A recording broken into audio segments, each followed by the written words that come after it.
لبنان پہ حملہ ہے، اور جو فلسطینی مسلمانوں کا جو حال ہے وہ تو آپ کے سامنے ہی ہے۔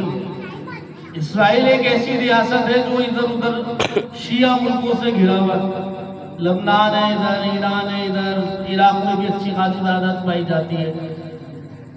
سب سے پہلے فلسطینی مسلمانوں پر بیت المقدس پہ حملہ کیا گیا اور اٹیک کیا گیا، اور مسلمانوں کی حمیت اور غیرت کو للکارا گیا۔